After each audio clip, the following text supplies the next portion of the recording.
My name's Tracy Achenbach. I'm the Executive Director of the Housing Trust Fund of Johnson County, but I'm also, more importantly, I guess, for today, I shouldn't say that, should I? I am chair of the Housing Action Team of the county's Livable Community Policy Board. So my job today is just to welcome you. If we have time, I might say goodbye, but thank you all for being here. It should be a good program if you've been to the ones before. We're going to start out with Jeff Kelbach talking a bit about Livable Community, our history a bit, I think, and about the Housing Action Team itself. So welcome, Jeff. Livable Communities, let's see what we got here. Hey, that's me. This is where I'm housed at as the aging specialist. I'm at 855 South Dubuque Street. And this is more me talking, all right? Don't worry about the slides, all right? So I'm going to talk a little bit about what Livable Community is.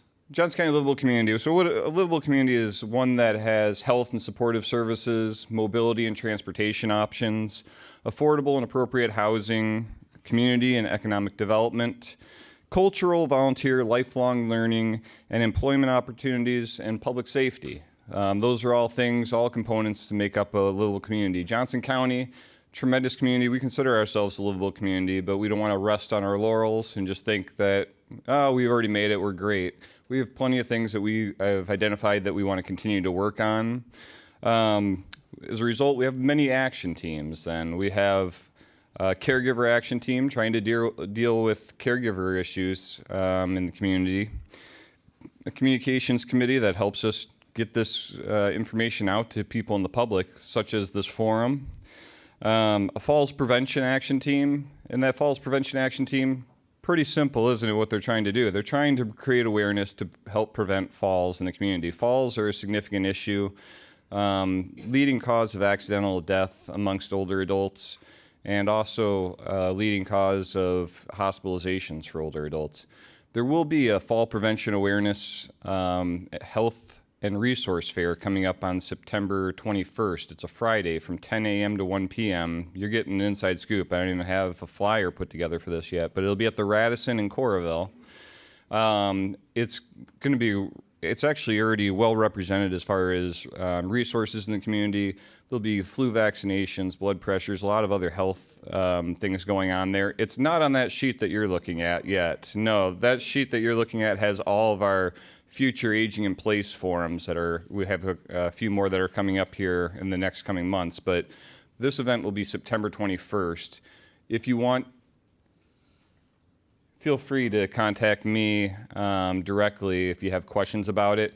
We'll have a Facebook event for this. We'll try and get it out the same way we've gotten out this other information as well to make sure people are aware of that. And we have a transportation action team as well. Transportation, as I identified, is one of those big issues as far as how do people get from here to there and everywhere they need to be. There's many different things in the community, but there's still some gaps that we're trying to identify and trying to address, and our transportation action team does a wonderful job of addressing those. And finally, housing action team is our final committee that we have right now. Housing action team, I keep talking away from the mic, I apologize. Affordability, accessibility, and availability of adequate housing options. Those are, as I identified, key components of a livable community. Those are the main things that are really being addressed through the housing action team. Trying to educate people about many different aspects. Obviously, with this series on aging in place, that's a big aspect. Monica's coming to tell me to get to move along, I think. Oh, she's telling me I have more than slides than I thought. Awesome. There is the Housing Action Team, at least a representation of it. Housing Action Team, you know, we have the Iowa City Area Association of Realtors involved. We have the I'm going to mess it up. I know I'm going to. I apologize. Greater Iowa City Home Builders Association. Did I do it? Close enough. Involved a lot of community individuals involved with this. And the one thing about our action teams, anybody can join an action team. You know, you have an interest in one of these particular areas, Anybody can come and join. You don't have to even join the action team officially. You can come to a meeting. They're all public meetings, as well as the policy board meetings. Our policy board meets once every other month. So our next meeting, I believe, is August 11th. It's the second Tuesday of August will be our next meeting at 2:30 in the Health and Human Services building. Once again, contact me if you have questions about it. Lastly, my position. The aging specialist is a staff liaison for the Livable Communities Initiative, and I work directly with each of the action teams. The big part of my role, though, actually, is helping out the community. I provide services to older adults and caregivers, trying to help them navigate what could be the nebulous world of figuring out what services and resources are available in the community. Dealing with financial issues, dealing with what services are out there for in-home care, medical, non-medical. What about assisted living, nursing home options? There's so many different things. It can be confusing to kind of know what all those options may be. I don't even know that I truly know all the options, and I'm in this. So I appreciate anybody who's able to help us out with it. One thing I wanted to point out about Livable Communities, we have a really awesome website, livablecommunity.org. We had some pioneers that really were able to get that website before Livable Communities was even a hot topic. On the cutting edge, I know Eve is the chair of policy board. She's been involved with that. Bob Welsh was integrally involved with getting that website. This website has a lot of great resources. There's a service directory that has a lot of those different options out there. We're continuously working to make sure that we have everybody included in it and that the information's updated, but a lot of great information there. So in my role, once again, helping out older adults and caregivers, it's just helping them out with whatever they may need. I will say there are some limitations. I've had people call me with issues about bills for their landline, wanting to know what other options there are for switching around. I have some basic knowledge of that stuff, very basic rudimentary knowledge. More of my area of expertise is trying to help find out some other services and resources for them. So appreciate you all being here, and I think we better move along because we got a full agenda, and I know Monica wants us to get going here. Well, I'm Daniel. I've been an audiovisual technician for 5 years. I'm just going to talk about some of the newer technologies that we've been installing into homes that could possibly benefit you aging in place. So, aging in place in a technological world. Obviously, the world's advancing. We're getting more technology every day. It's always upgrading. Remaining at home is a very popular choice. According to AARP, almost 90% of seniors would like to stay in their home as they age. The idea of aging in place, growing older where you already live, typically not in a healthcare environment, continues to be a popular choice among seniors able to live with minimal assistance. Most everybody still wants to stay at home. One of the things that is going to be a learning curve for anybody above the age of 40 is going to be having to use technology, having to learn how to use it, when to use it, and how it's going to benefit you. We have smartphones, we have iPads, we've got voice assistants, we've got a lot of different things now that you're going to have to learn how to use. What are the types of technology and how can they benefit you? These are some of the things we're going to go over: Wi-Fi, security systems, camera systems, voice control devices, lighting control, thermostat control, and audio and home theater systems. So these are a lot of different things that we actually put into homes and people use on a consistent basis, and it's actually quite easy, easier than you would think.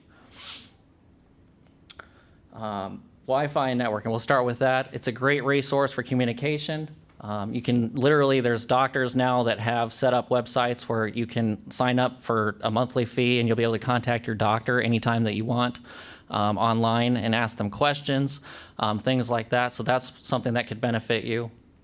You can call your doctor or family from home using your computer, smart device, iPad, tablet, cell phone, any of those types of things. You can instantly contact these people. The Wi-Fi also connects all the devices that are used in a home. Having good Wi-Fi coverage in your house is really important. Without it, these devices aren't going to work well. Now, we know everybody's Wi-Fi sometimes goes out. There are fail-safes and things that we can do to make sure that some of these devices still work even when you don't have internet. So that's one of the other things we can do and prepare for. Streaming movies, music. This is kind of more the luxury type stuff. This is kind of just more, hey, I want to play music. I can just touch it on my phone instead of having to go to a radio and turn the knob. That type of thing. It just makes things easier. Email, shopping, research, any type of things that you need to look up. That's obviously everybody uses Wi-Fi. Everybody's been on the internet. So we can all use them for things like that. Security systems. You got keypads that usually we put them in the garage or the master bedroom. You got app control for those, so you could control them from an app, set alarms, set timers, automated lights, motion detectors, key fobs, glass breaks, and camera systems, and even garage door controls. If you forget to shut the garage door, you can have an app on your phone that you could literally shut your garage door if you forgot to shut it, or arm your security system, turn on your lights. There's lots of things you can do actually remotely, so you don't even have to be at home to control some of these things. Let's go into camera systems. Camera systems, so literally our companies provide a lot of app just like this. You just look right at your phone, monitors motion detection. Sensors can be used to monitor movement. So when anybody goes through, it can actually send alerts or email alerts or text message alerts to anybody.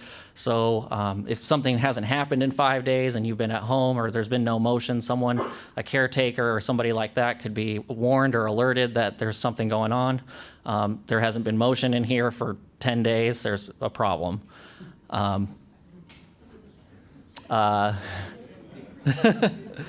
Right.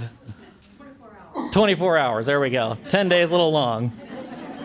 But you can set it however, they can be set to however you want to do it. So video imaging makes it easy to identify also who's near for security reasons, who's near your home, who's coming into your home, so you can monitor those types of things. Caregivers can access a technology. So usually what we do is we put a password and a username on this, and you can share those with individuals that you trust to enter your home for your security system, for your camera system, for your Wi-Fi, for all the different things. You need a username and password.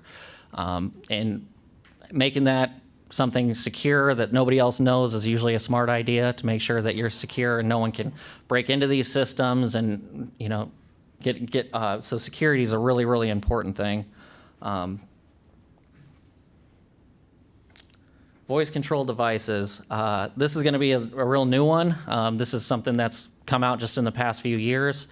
The nice thing is communication is another huge thing with these. If you need family members, caregivers to communicate with you, you could literally have your phone and all your contacts programmed into your Alexa, and you could call anyone or emergency services right from one of these devices. So if you fell or any of those types of things and you're still able to talk, you would be able to communicate, hey, there's a problem, over one of these devices. They also have ones with LCD screens, which communicate video imaging as well over different areas. So from separate housing, you could literally communicate and see each other if there was a problem. A little more expensive for the ones with LCD screens, but or you can just go basic and just use one of these voice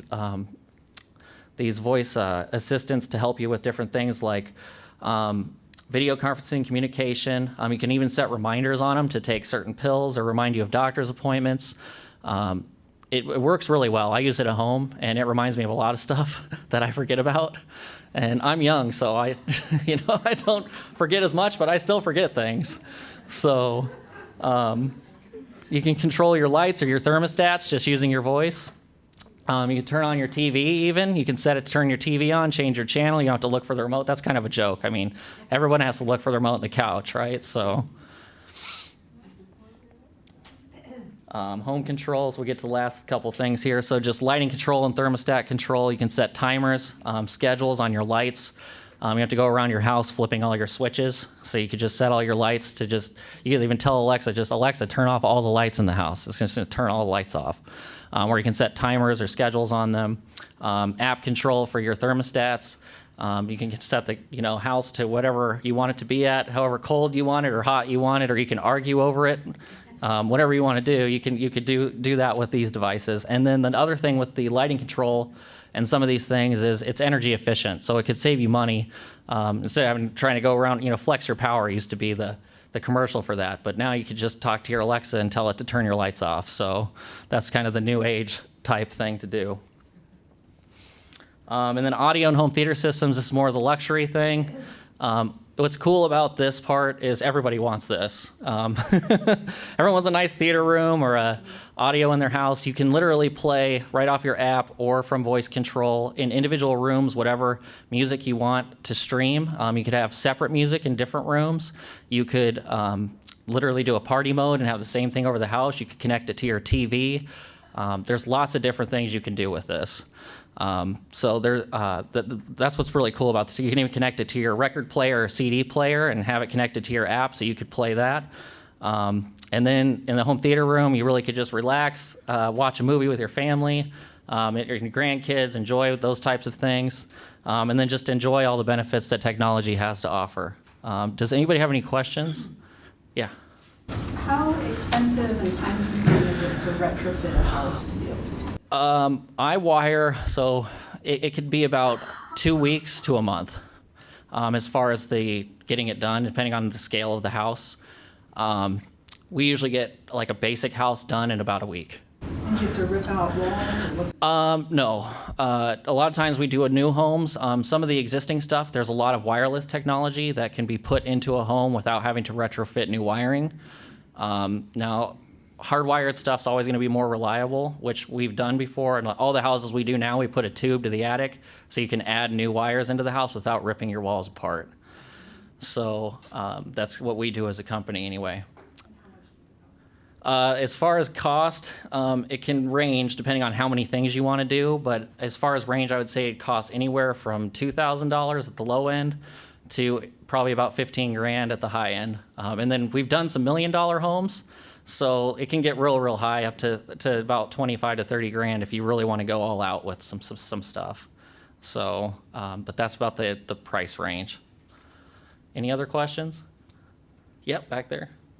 Okay, Last question. you wired our house some. Oh, Anyways, Alexa and stuff, you hear about the security problems that overhears things. yep. So What can you do? yeah, You have to. There's settings in the Alexa app that you can actually. I got to get going here quick, but last question. You got to shut off the microphone in it that records. So there's a way to do that. I can help you out at the end of this. So, yep. What's the benefit of Wi-Fi over just typical internet? So the question was, what is the benefit of Wi-Fi over typical internet? The difference is this. So actually what I explain to people is this. So what we do is we provide 2 points in your house that expand your Wi-Fi coverage. So you're going to have internet, and that's from your service provider, which would be like, any of the companies that provide internet. That comes into your home and it goes into your router. Well, typically the router they supply doesn't cover a 2,500 square foot house. So we run a wire from your router to another device that expands that signal to your upper floor, giving you good coverage over the whole house. And now everybody's house has so many devices in it that are wireless. Having that feed basically expands your bandwidth, so not everything's just going through your router. It's kind of distributing it out so it works more efficiently and faster. So I think that's going to be good for me. If you guys have any more questions for me, I'll be around afterward. Thank you very much. Hello, my name's Kelly Kent, and I'm a clinical pharmacist at Crest Pharmacy in Iowa City. I put a picture of our pharmacy up here for those of you that maybe weren't quite familiar with where we're located. Crest is an independently owned and operated pharmacy. We've been in Iowa City for more than 50 years. We had a big 50-year celebration a few years back. our original owners were Bernie Kremers and Bill Haig, and they're still associated with our business. If you come in, you'll still see their faces from time to time. Our current owners are Mike Denninger, who is actually Bernie's son-in-law, and then Randy McDonough. So this is what our store looks like there. So Randy came on board about 10 years ago. Mike came on board a few years prior to that. And with them, they both came from the university. They were actually professors of mine at the College of Pharmacy. So I say my career has kind of gone full circle now that I'm coming back to work for two of my professors. When they came on board, they really dedicated themselves on how we can situate Towncrest Pharmacy as a source of healthcare resource and a source of care for patients as well as other healthcare providers. We really have dedicated ourselves to making sure our staff are well trained, our pharmacists are well educated and practicing at a high level. That way we can make sure we're always keeping the patient at the center of our care.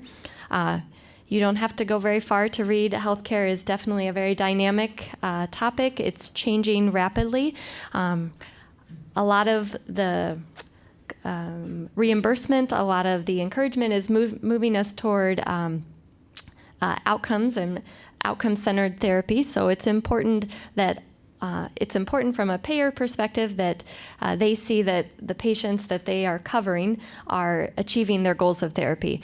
With that in mind, our pharmacy always tries to maintain that. We recognize that the right therapy for each individual patient is individualized, and how do we work with each patient to make sure that we're helping them to achieve those goals of therapy.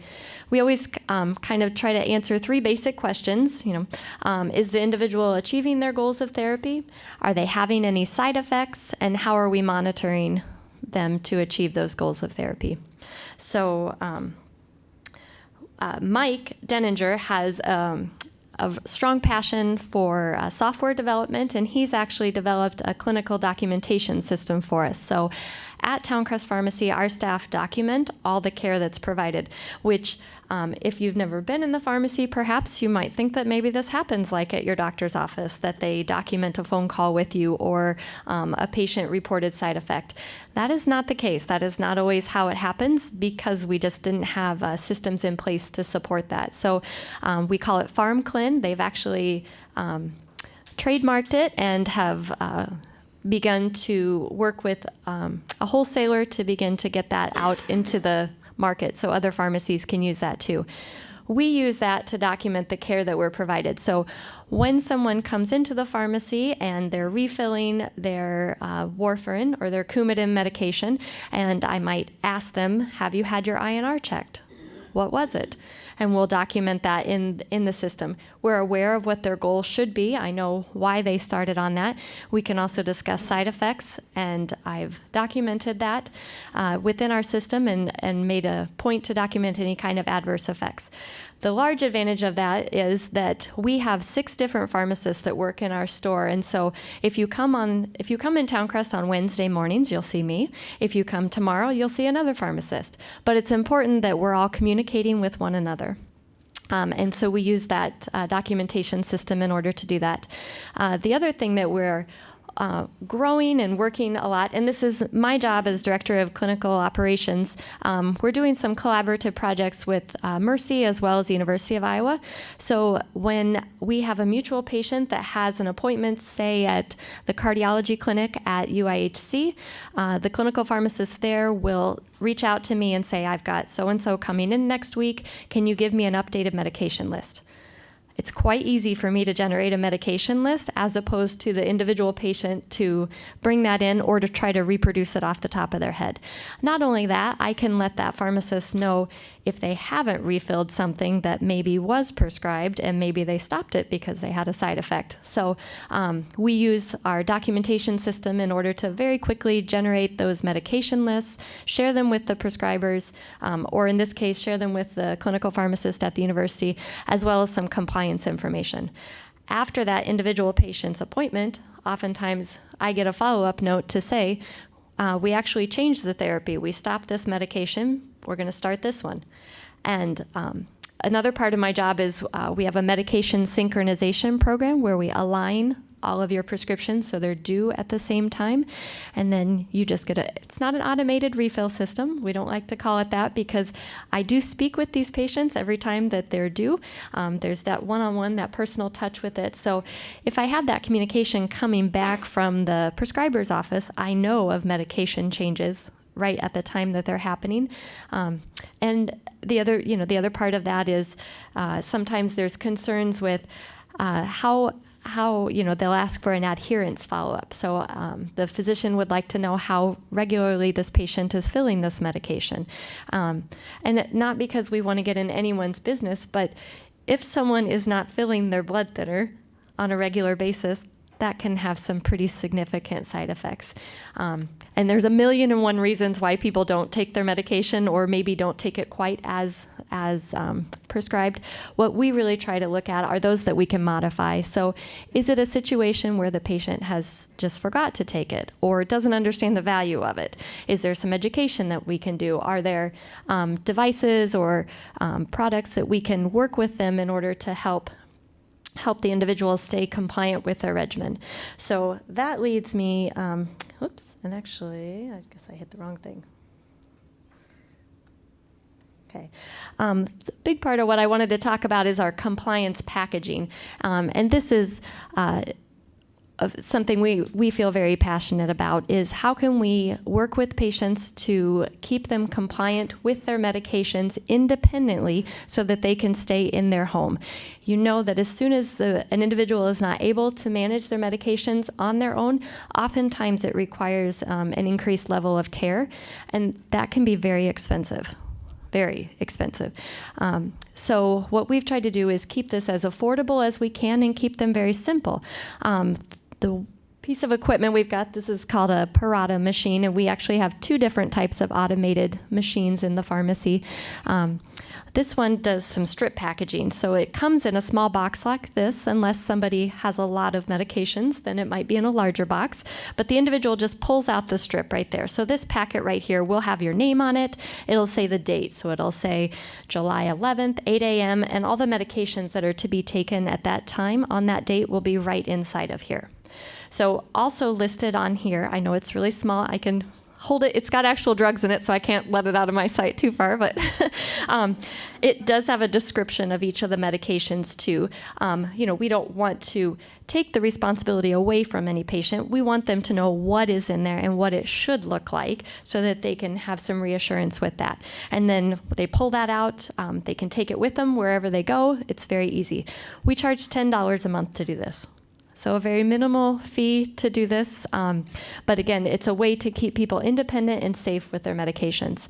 A lot of things go into that behind the scenes. While we're preparing the medications, we're obviously managing everything else that goes along with that, with keeping the refills. Oftentimes these are applied to a charge account, and that charge account can be sent to a power of someone else that might be taking care of the finances, or at least the individual is getting a statement once a month with all the charges right on there. In the event that a drug is changed or a medication regimen is changed, we work with the patients to modify the packaging. So if they start on a new medication, they might get a separate strip that has that new drug in it. The following month, they'll get everything together in one. If something is stopped, the individuals will bring in the packaging to the pharmacy, or we have home delivery. Sometimes we just go out and pick up the packages too, bring them back to the pharmacy and make the appropriate changes. So we recognize that not everyone is comfortable, nor is it a good situation to have the individual patients adjusting the packaging. So we take that responsibility very serious to make sure that we make those changes too. So that's the first kind of packaging. The next time is more of a machine and automation. So obviously there are apps that you can download on the phone and utilize those in order to set reminders for packaging. But what do you do if you need something connected to a phone line? So this one, as well as this MedReady machine, do require that the individual has a landline, and that landline is attached to a call center. So when it's time for the patient to take their medications, an alarm goes off. the little door will open and those pills are taken out so that the patient can take them. If the alarm goes off and nobody removes the medications, then a call is placed to whomever has been designated that should be called. So these machines can be set up for a month at a time. They can be set up for a week at a time. It just kind of depends on how many, it holds a set number of dosages. So if somebody takes medication 4 times a day, we can only do a week at a time in this, but there are some we can do a month at a time. Same thing when medications change, those devices are brought back into the pharmacy, and we prepare them or get them ready again with that. So let me see. For those packaging, we charge $35 a month for these machines. We do think this is non-technical, but we have medication planners. Some people prefer those planners to see their medications in them. We do those as well too, and those are $35 a month. So I think that's my last slide on there. From a pharmacy perspective, I just wanted to touch briefly on the ways that we work to help make those transitions of care. So when we have people that are transitioning from the hospital to home, there's a lot of work that goes behind the scenes. How I mentioned, we're in contact with those clinical pharmacists at those institutions to try to reconcile the medication lists. At Crest, we work closely with several different supportive living communities in Johnson County, and oftentimes those individuals, as well as their staff, might not be able to recall current medications. And so, if something was stopped in the hospital, we try to was it intentional? Should it have been? Should it have been restarted? So there's a lot of phone calls and follow-up that go in there to make sure that the medications are still accurate. So we always say at Crest we have kind of 5 different areas that we work on. We've got our prescription processing. We've got our compounding area. And that's where we do any kind of customized compoundings for people or pets. We do a variety of things. We've got our durable medical equipment, so we do a lot with CPAPs, wheelchairs, walkers, wound care, a variety of different durable medical equipment. We've got our supportive living community that we serve downstairs also, and then also housed downstairs in the pharmacy is our nursing home, and we take care of a nursing home in the area too, as well as provide consultant pharmacy services too. So variety of things. Like I said, Randy and Mike feel very passionate about making sure that we offer a patient-centered pharmacy for our patients and try to utilize some of these new technologies in the store to make sure that we can simplify things with the intent of freeing up our pharmacist, so we are not burdened with verifying the right medications. That's important, but it's also important for me to come out behind the counter and talk to my patients and make sure they understand how to use their inhalers or their blood thinners or whatever. So I'd be happy to answer any questions if anybody has any. Yes? The compliance package, the box, Mm-hmm. is that set up for, say, a whole day, or would there be a separate box for morning pills, afternoon, and evening pills? Good question. So I'm just going to explain this box a little bit more. So the packaging, the first one will be the morning dose. When you pull that out, if any medications are taken at lunchtime or noon, the next package right behind that will be noon. So it'll say July 11th, 12 p.m. The next package right behind that would be an evening. And the next package right behind that would be bedtime. So if you did not take if you only took doses once a day in the morning, it would be each day in the morning, and they would be right behind each other. Mm-hmm. And you just pull them off. These are really portable too. We've got a lot of patients that travel, especially this time of year. Everybody's taking trips, vacations. So to be able to pull 3 or 4 days of these off and take them with you is much easier than taking 10 pill bottles with you. And it also gives you some reassurance too that you've taken your medications. I always use myself as an example. About last year I had to take a blood thinner for a while, and when I would get home, I've got 2 young children at home, and we were so busy getting dinner ready, and then I would think, did I take it? Or was that yesterday? Which day am I thinking of? I thought. So I packaged my own medications so I could at least feel some reassurance, because more is not better. So I always say the compliance packaging and helping is not age discriminatory. It is so appropriate for any time. We have some patients that are just young adolescents that want to be more independent with their medications. Mom and dad maybe don't want to give them free range, so we package them so there's a little bit of accountability and everybody knows that they've taken what they should. Can you modify the packaging to include non-prescription medications like Yes. vitamins Yep. or supplements? She's asking if we can modify the packaging. What can we put in them? So we do put multivitamins in them, fish oil, calcium, any kind of tablet or capsule dosage form. Even if a person takes a half a tablet, we can put a half a tablet in there. So, and that's something that's I recognize is an inconvenience. So if we can help break up those tablets, that's an easy way to make sure that they're in there too. Yeah. What do you do if you have two morning medications and you have one that has to be taken on an empty stomach and then you have one that needs to be taken after you've eaten? Yeah. And there's like an hour lag time there. She asked about how we can set up the packages for those meds that need to be taken with food and those that should be taken without food.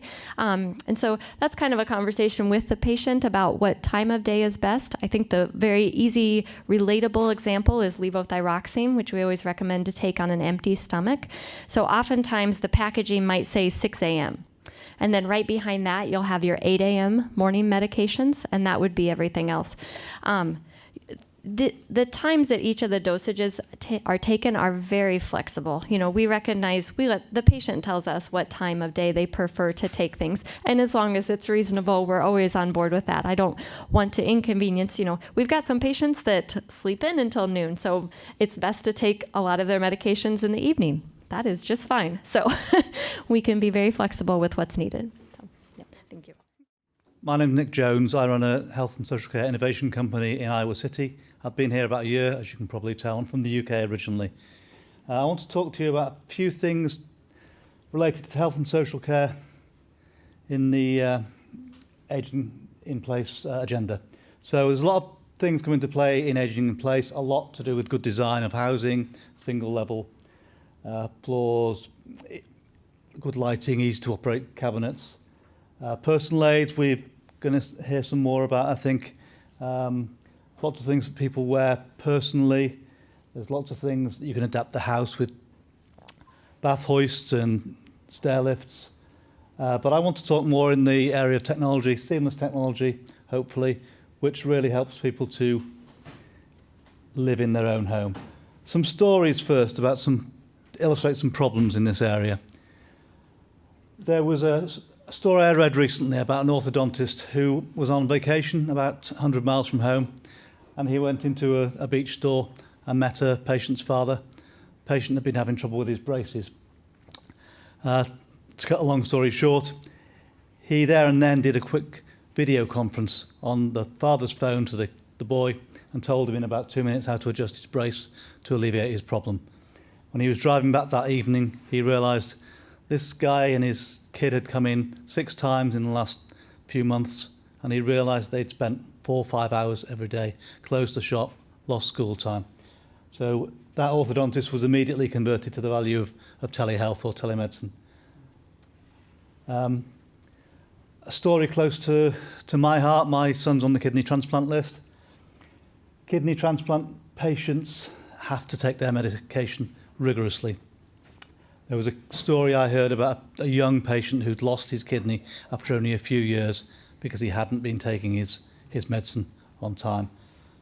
There's a lot we can do to help with medication adherence, and technology in the home can help with that.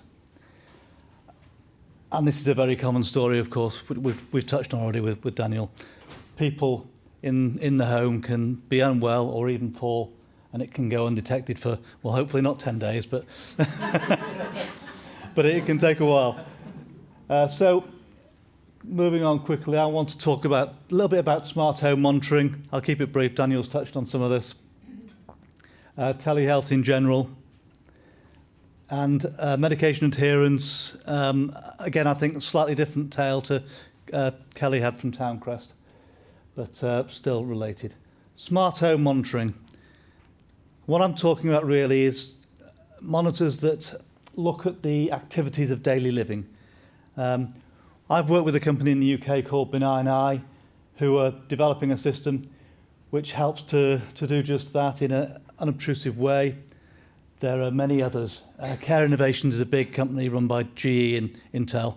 I'm sure Daniel could tell us many other people who work in this space. But the essence is the same. It's unobtrusive monitoring. People can live in their own home, go about their daily business without having to interact with the technology. It monitors what they're doing.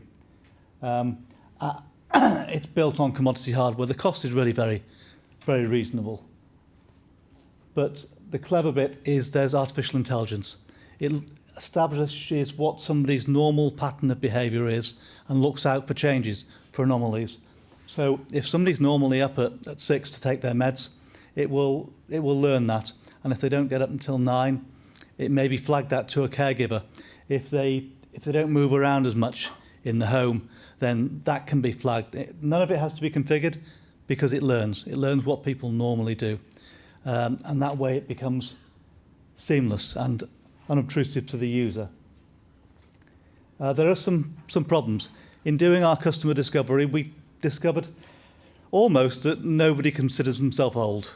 Everybody thought this was a great idea for somebody who was older. All the children of people with senior parents living alone thought this was a great idea. All the seniors almost invariably said, yes, it is a great idea, but not for me. So we're kind of pausing on that at the moment, partly because of that reason.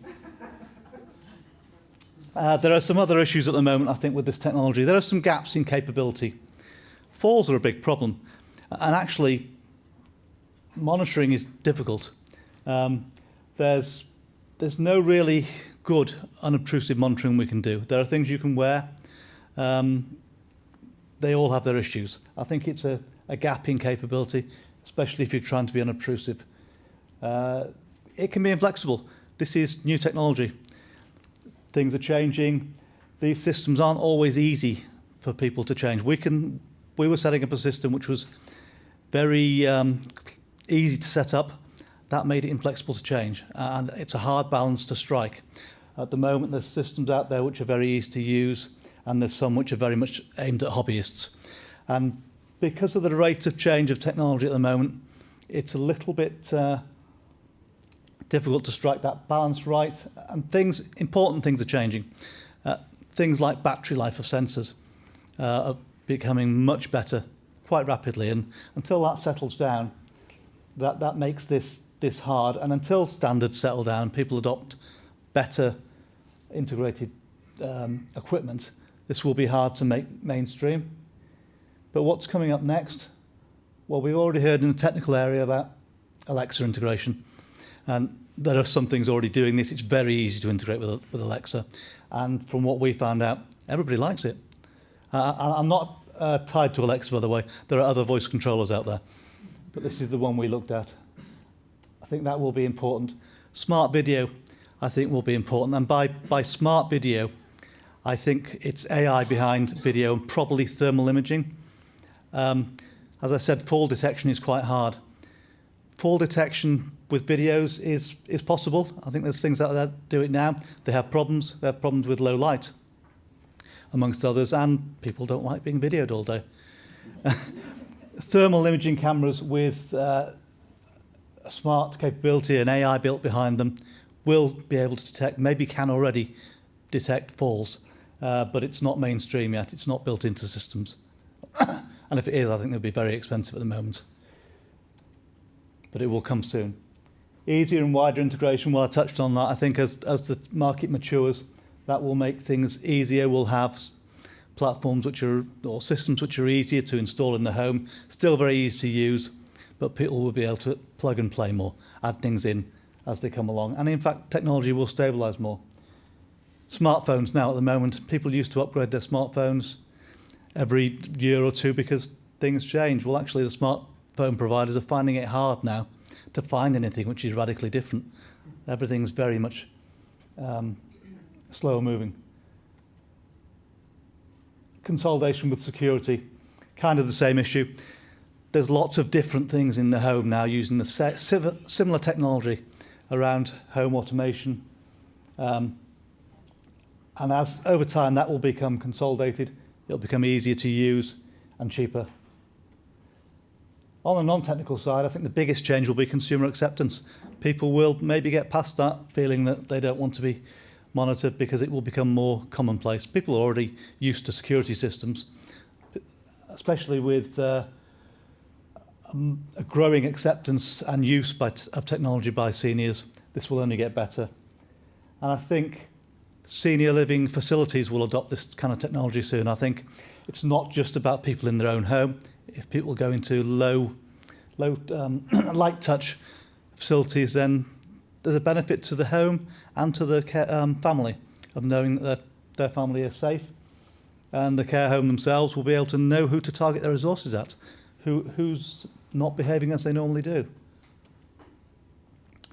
Telehealth is another area which I wanted to touch on. Again, I think this is going to grow quickly in the next few years. Just a few examples of things I've come across or have touched my life recently. Patient capture of data. Actually, this kind of thing has been around quite a while. I worked with some stuff just like that 5-6 years ago in the UK. And it's not really advanced that much. We can capture weight, blood pressures, glucose, oxygen. Very important for monitoring people with long-term conditions. E-health medical consultations, by which it's really video chat with your doctor. That's becoming more popular. University of Iowa has a e-care system. I think we've used it once. We phoned up and eventually they told us to come in and see them. But they can solve a lot of problems online, I believe. And back to that example of the orthodontist. If you can solve something in 5 minutes on a video chat, you save somebody 3-4 hours driving. That's immense. Counselling, again, this is something I've been working with a substance abuse counsellor actually on digital delivery of some material, but he's already actively using video counselling. He prefers face-to-face, but if people can't make it in, he'd rather keep in touch with them using a video system.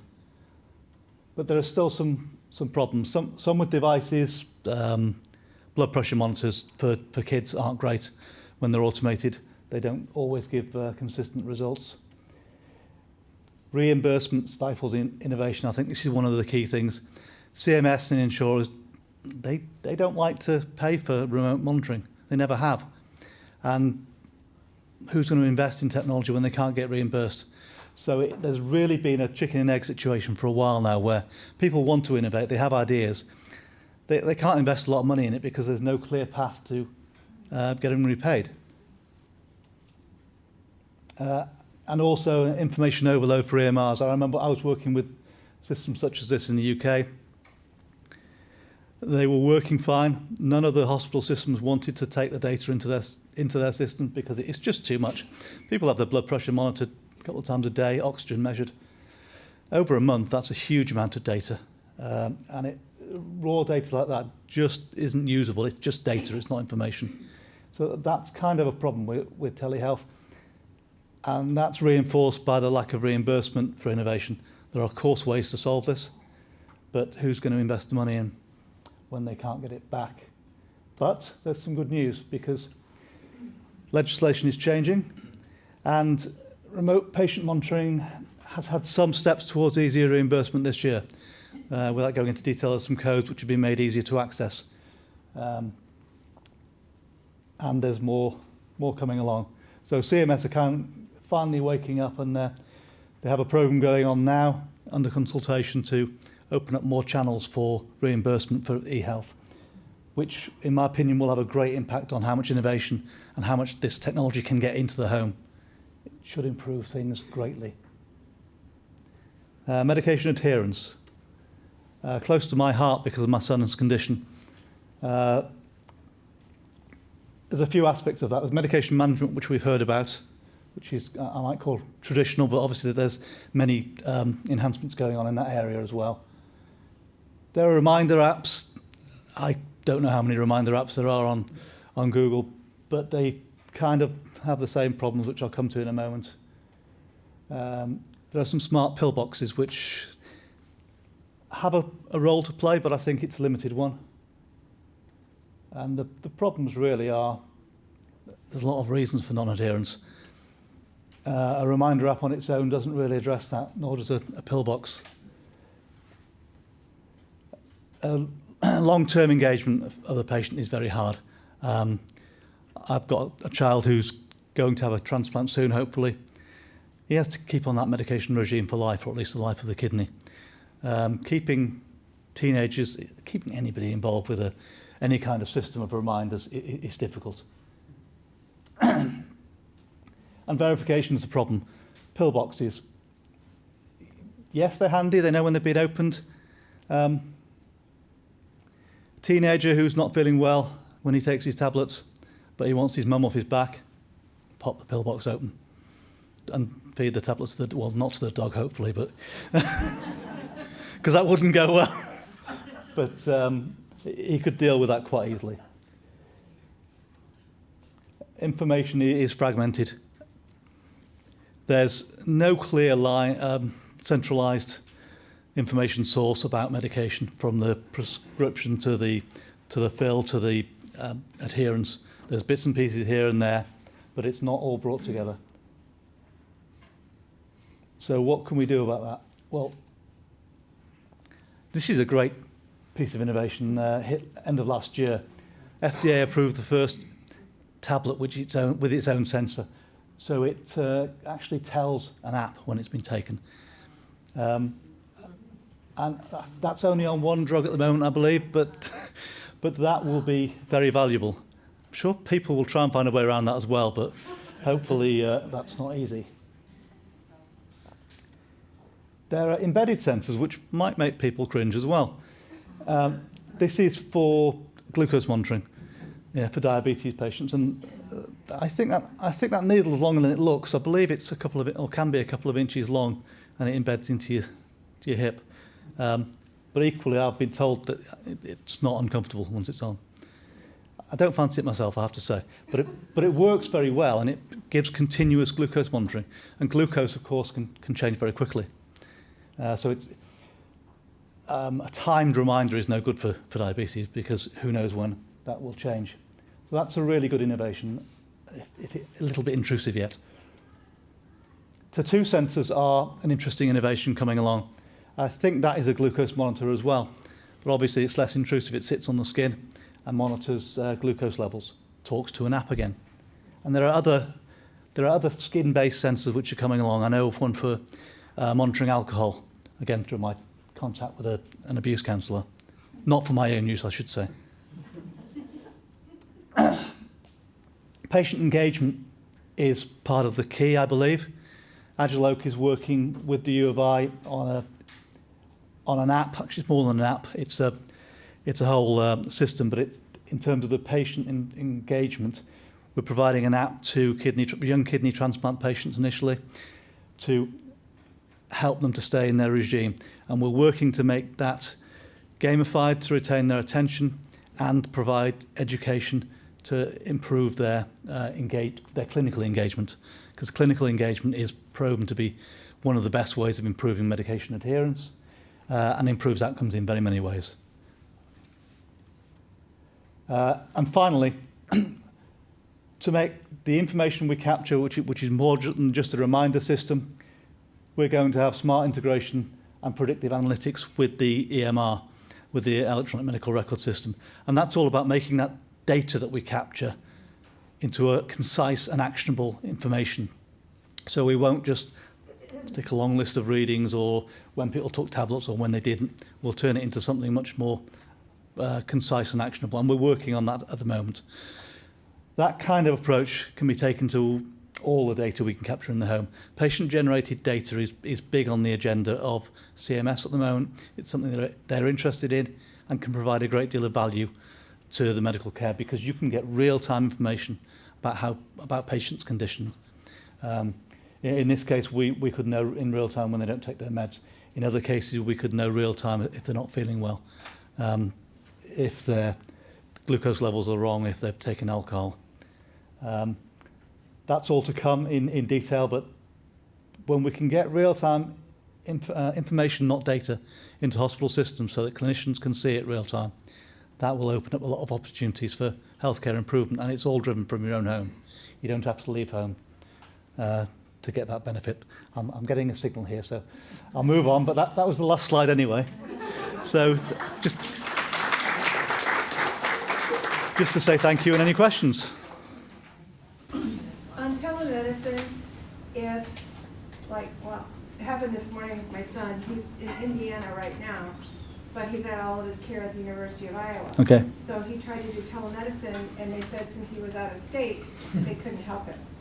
So is that a national thing, or is that the provider need? Or? No, it will be a national thing, I believe, and I'm hoping it's something that will be in that package of things that CMS is looking at. They're looking to open up remote medicine in many ways.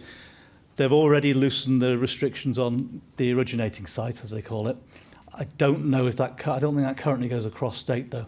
States, unfortunately, has a lot more impact on medicine in the US than it probably should, because we move everywhere. It's not really relevant, but I'm hoping it will be addressed. Hello, I'm Jason with JVA Mobility. I'm a DME provider in Cedar Rapids, Waterloo, Iowa City. We don't have a store currently in Iowa City area, but I'm working on it. One thing that I do that's a little bit different than some of the other DME providers, we're independent. We're not nationally owned.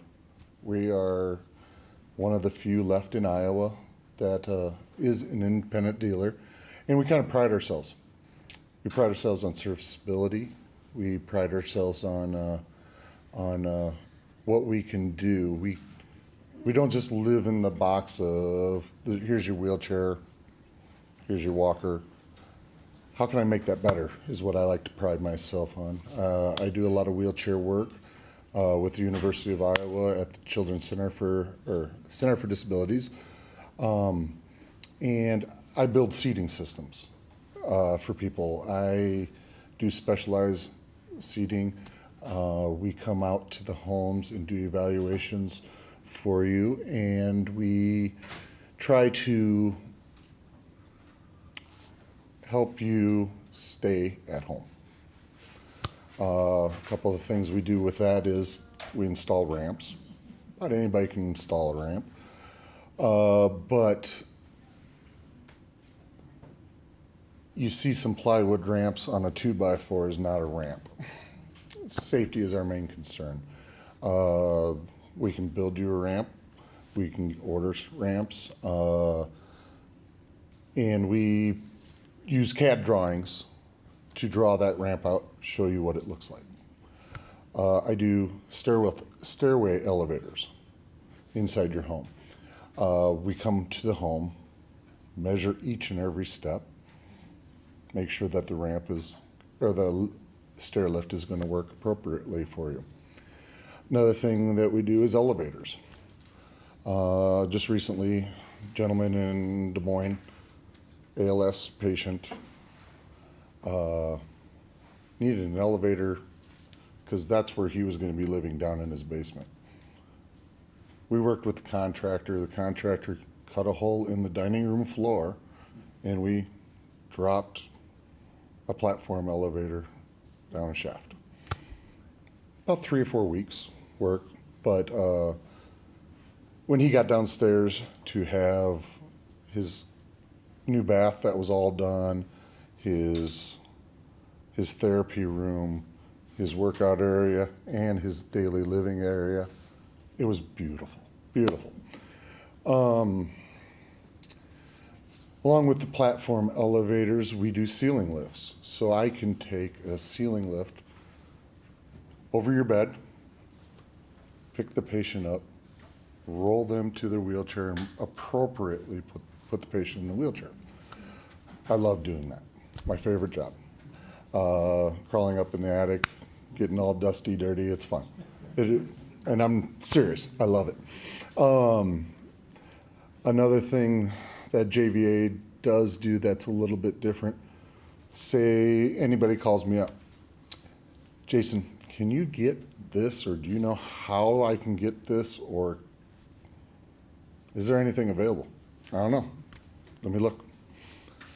I like to look. My boss does not care really what I supply people. I've supplied the strangest things that people came up with, found it on the internet, or I said, you can find that on the internet. Here's the web page. You can get it cheaper. And that's something that what JVA does differently from other vendors. They're going to want to sell you it. An iPad holder on a wheelchair. Yeah, you can get it from me. I'll save you $200. Here's the Amazon page. Go ahead and order it. That's the nice thing about being small town local business. We've done communication devices. We've done the tried to do a little bit of the home accessibility. I'm gonna leave it to those guys. I'm not technical like that, but power mobility and getting the person to be able to stay in the home safely without falling. We do offer free in-home assessments. So say you wanted me to come out, what do I need in my home to make it a little bit more handicap accessible? I can point you in some directions. When I come to these speaking events, I'm one to grab cards, and refer other companies. You know, it's just not me trying to sell you anything. And I can go on and on about wheelchair services and things like that. But if anybody really wants to talk to me at the end, I'd be glad to do that because I'm going to cut it real short today. I move a lot. I don't have a great accent, but I was in the Army, so I tend to talk very intently. And I'm passionate about this, and I just want to quickly tell you, I appreciate you staying just about some products people don't realize that have changed in the bath world. For instance, grab bars. We just built a home we got in last year. I put a grab bar in every single bathroom. I have children that are 9, 8, and 4, and myself and my husband, and they can look nice. People forget, you don't have to look like you're in a hospital. You can get them in every finish if you want to coordinate your bathroom. That seems like a little thing, but a lot of people, no matter why they want it, when I was pregnant, I get huge and awkward. I need something to grab. One of the biggest falls is when you are transitioning from your tub outside or inside into the tub.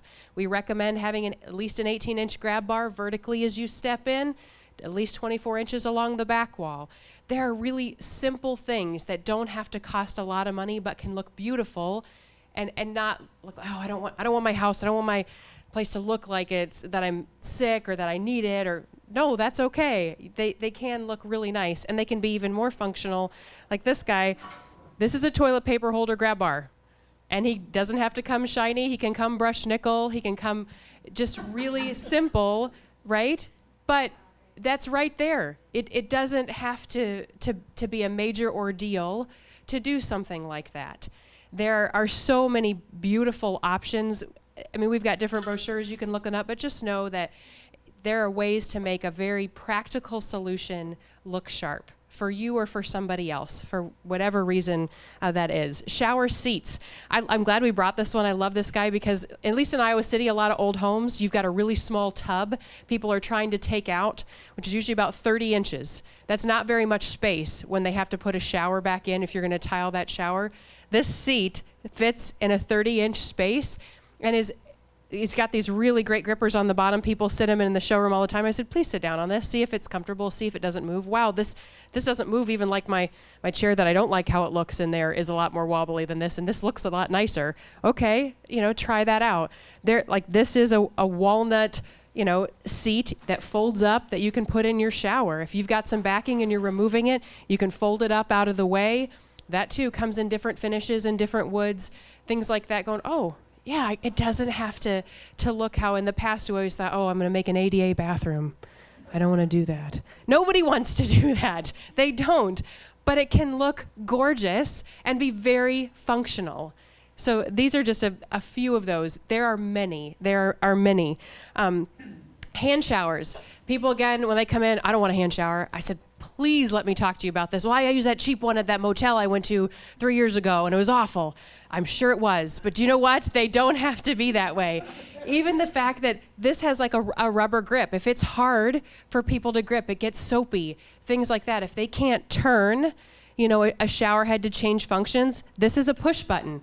Wow, I have pressure. I can use that. My strength is better that way. Okay, let's discuss where your strengths are, and we focus on those. Hey, my grandfather was really strong pulling. He couldn't push very well. Okay, Grandpa, let's get you something where you can use that bicep that's still really strong and use it and put something in that will help you stay in your home longer. Yes, cleansing seats. I know people talk about this, the bidet, right? People, especially people that are traveling from Europe or have lived in Europe, they know about bidets. More and more people are coming in. I want a toilet seat that can cleanse. What does that mean, right? You've got a little spray wand that washes you, it cleanses you. And a great example, if anybody asks you about this. So when you change a baby, had a few of those. When you change a baby, you don't use a dry paper towel to wipe them, right? Can you imagine that? You use a wet wipe. There's a reason that it's wet. So with a bidet seat, all you are is wetting the area, or people that, man, I'm helping care for somebody, or it's difficult for me to get in and out of the shower all the time. This is a great seat that, as long as you have an electrical outlet, so that's the thing, talking to your contractor, how expensive would it be to just give me an electrical outlet by my toilet? You don't have to change your toilet. You can just put a bidet seat on there. They even have one that doesn't need electricity, but by golly, that's shooting cold water at you. So you can do it. You need it quick, but you will be waking up whenever you have that working. So just know, very possible. So there are a lot, and heated seats. They have toilets now that sing to you. They have ones with night lights. Though at the end, for my grandmother, it was difficult. She would fall going into the bathroom. We do a lot with LED tape light now. Wow, let's put some LED tape underneath your cabinets in your bathroom that you can keep on real low level, so that when you need to go to the restroom in the middle of the night, you're not tripping and it's not keeping you up. It's not so bright. So many of these little things that can make a big difference. So walk-in tubs, right? That's sort of the thing. Oh, a walk-in tub. I don't know how many phone calls my grandmother tells me she gets about coming to put a new walk-in tub in there. And this is my family's business, so of course she's passionate about, like, I have my own place I can get a walk-in tub. I don't need to buy it from you. But she loves telling me about it. So we do have them. Walk-in tubs can suit a purpose. But I want to talk to you about the fact that there's hydrotherapy that can make a big difference in your life, whether your tub is a walk-in tub with a swing door or a regular tub. I am a bathing person, fully admit it. So I want to take a bath. I hope, if I live to be 80, I hope I'm still taking a bath and I can get in and out of it. Hydrotherapy in terms of whirlpool, right? People think of that, your big jets. There are benefits to that in terms of increased circulation, things that help with your muscles. But my favorite, good golly, if you are interested at all in this, we put this in our house. Made a huge difference in my son's life. It's called microsilk. It is a micro bubble. It is a billionth of a size of a normal bubble. It will actually penetrate your skin, get out any old or dead skin, and put oxygen into you. It's like being in a hyperbaric chamber. At the University of Iowa for burn victims, they have a hyperbaric chamber. It's oxygen just going in an all-natural way. So my son, when he was 9 months old, had horrible eczema. And the doctor, a very common thing is steroid cream. And I just didn't want to do that. And I'm like, oh, I sell these tubs. I should probably figure this out. So we have a working tub that you can come in, and I brought Calvin in, and we took a bath in our working tub. And as long as I did it every 72 hours, he had no problems with his eczema, because all it was hydrating, right? So much of it is dry skin. And as we age, like my grandmother, her skin just got really fragile. And so this helps with collagen reproduction. It helps with getting new skin cells, and there's no chemicals. It's all, you do have to clean it because you get ring around the tub. So we put one in our house, in our master bath that all of us use, but all that dead skin, right? You get ring around the tub at the end, and any dirt's coming off. So you have your little Mr. Clean Magic Eraser or my Norwex cloth, and I get that cleaned off at the end. But it's amazing, and you can get it in a walk-in tub. You can get it in a regular tub. Maybe you can still sit on the edge of a regular tub and swing in. There are other options. things that can make a big difference. You know, you can have lights in your tub. Chromotherapy is a really big deal, actually. If you know that someone that just needs to be calm, blue, like I put the blue light on in the tub, or my son, who's 4, is crazy, sometimes like, hey, just take a bath. Let's just take a bath. We're going to put the blue light on. Of course, he always changes it to the rotating light, so it's like blue, green, orange, red. Calvin, no, blue. We need blue. Calm. And music. So music makes a huge difference, right? They're finding with patients too, with memory loss, if they play an old big band, something like that, that just kicks in this sort of memory from that time that helps them. So I went to bathing training, yes I did, up in Wisconsin, and came back, and part of going to that training is they gave me these free transducers to put on my tub. I'm like, yeah, that's right, I'm building a new house, we're putting the transducers on. So I can play from my phone music and land there, it's like a symphony in there. I mean, music affects people, sound affects people. And I don't have to be in the tub having it played. It can just play in the bathroom. It's beautiful. It's a very small thing, right, that can make a big difference. Steam showers, that affects your skin. I had older couple come in and use our steam shower last night at 5:30 p.m. to see if they were interested in it. Because if you're going to invest $5,000, you want to know if you're going to like it. You know, it's going to make a difference. Let's just know that they talked about a lot of technology. We have the same thing in the bathroom. You can say, Alexa, turn my mirror on to 50%. Alexa, turn my mirror on to shaving, so it gets the right brightness for you. So many things that can just help, just make things simpler. But no, a lot of them aren't techie in my realm, right? This isn't very techie, but it can make a difference. So please don't hesitate to ask. Any questions come up after. We'd love to help you out and answer any questions you have. So thanks for having me. Thank you all for sticking around, for those of you that are still here. I do have a few thank yous I want to do because I was remiss in doing them in the beginning. U.S. Bank, we really appreciate that you provided our lunch today. And we have already, to speed things up, we did the drawing for the $50 gift card, which also U.S. Bank provided. And I'll do that in a second because I'm old and I do forget. I want to remember to thank Monica Hayes because she's done all of this work with the PowerPoint and she does so much to bring this all together for us. So thank you so much, Monica Hayes. And Jeff Kelbach, I'm just excited that he's the aging specialist at the county because it puts it takes a lot of work away from me. So I really appreciate all the work that he does. Okay, so do we have any other thank yous we need to do? Of course, the Housing Action Team, everybody on the Housing Action Team does a lot, so I appreciate all of them as well. Thank you so much for sticking around. Sorry that we went longer, but I think our speakers were worth it. Thank you to all the speakers who were here.